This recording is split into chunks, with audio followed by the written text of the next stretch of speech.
Today recipe எப்பவும் இல்லாம இந்த மாதிரி ஒரு டைம் இட்லி சாம்பார் வச்சு பாருங்க, டேஸ்ட் வேற லெவல்ல இருக்கும். வாங்க எப்படி செய்யலாம் பார்க்கலாம். அதுக்கு குக்கர்ல ஒரு கப் பாசி பருப்பை நல்லா கழுவி எடுத்துக்கோங்க.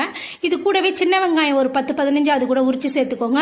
4-5 பூண்டு சேர்த்துக்கோங்க. 2 பச்சை மிளகாய் சேர்த்துக்கோங்க. ஒரு தக்காளி சேர்த்துக்கோங்க. இது கூடவே கட் பண்ணி வச்சிருக்கிற கத்திரிக்காய் சேர்த்துக்கோங்க. கொஞ்சமா உருளைக்கிழங்கு சேர்த்துக்கோங்க. நீங்க கேரட் இருந்தா கேரட்டும் சேர்த்துக்கலாம், நல்லா இருக்கும். இது கூடவே 1 டீஸ்பூன் மஞ்சள் தூள் சேர்த்துக்கோங்க. கொஞ்சமா பெருங்காயத்தூள் சேர்த்து தண்ணி சேர்த்து நல்லா ஒரு 4 விசில் வச்சு எடுத்து நல்லா வேக வச்சு எடுத்துக்கோங்க. நமக்கு வெந்த பிறகு இப்படிதான் இருக்கும். இதை நம்ம என்ன பண்ண போறோம், ஒரு மேஷர்ல மத்து வச்சு நல்லா கடைஞ்சி எடுத்துக்கோங்க. இந்த மாதிரி கடைஞ்சி எடுத்த பிறகு அடுப்பு ஆன் பண்ணி ஒரு கடாய் வச்சு அதுல 2 டேபிள் ஸ்பூன் எண்ணெய் சேர்த்துக்கோங்க. எண்ணெய் நல்லா சூடானது கொஞ்சமா கடுகு சேர்த்துக்கோங்க. கடுகு நல்லா பொரிஞ்சதும் ஜீரகம் சேர்த்துக்கோங்க. ஜீரகம் நல்லா பொரிஞ்சது மிளகு சேர்த்துக்கோங்க. மிளகும் நல்லா பொரிஞ்சது இது கூடவே ஒரு வரமிளகாயை 1-2 கிள்ளி போட்டு கொஞ்சமா கருவேப்பிலை சேர்த்து வெட்டி வச்சிருக்கிற வெங்காயம், பெரிய வெங்காயம் தாளிக்கிறதுக்கு சேர்த்துக்கோங்க. இது எல்லாத்தையும் நல்லா வதக்கிட்டு கொஞ்சமா பெருங்காயத்தூள் சேர்த்துக்கோங்க. இதையும் எல்லாத்தையும் ஒரு நிமிஷம் வதக்கிட்டு நம்ம வேக வச்சிருக்கிற பருப்பு காய்கறியை இது கூட சேர்த்துக்கோங்க.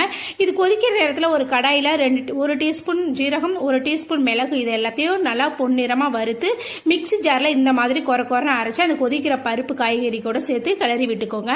கிளறி விட்டுட்டு ஒரு 2 நிமிஷம் நல்லா கொதிக்க விட்டு கொத்தமல்லி இலை தூவி இறக்கணும்னா நமக்கு சூப்பரான டேஸ்டான இட்லி சாம்பார் ரெடி ஆயிடும். அதுக்கப்புறம் என்னங்க, பூ மாதிரி இருக்கிற 3 இட்லியை வச்சு இந்த சாம்பாரை வச்சு சாப்பிட்டு பார்த்தா உண்மையாவே டேஸ்ட் வேற லெவல்ல இருக்கும். இதே மாதிரி நீங்க வீட்டுல செஞ்சு பார்த்துட்டு டேஸ்ட் எப்படி இருக்குங்கிறத எனக்கு மறக்காம கமெண்ட்ல சொல்லுங்க. உண்மையாவே டேஸ்டா இருக்கும். சேனல் பிடிச்சிருந்தா லைக் பண்ணுங்க, ஷேர் பண்ணுங்க, மறக்காம சப்ஸ்கிரைப் பண்ணி சப்போர்ட் பண்ணுங்க. நாளைக்கு வேற ஒரு ரெசிபில பார்க்கலாம்.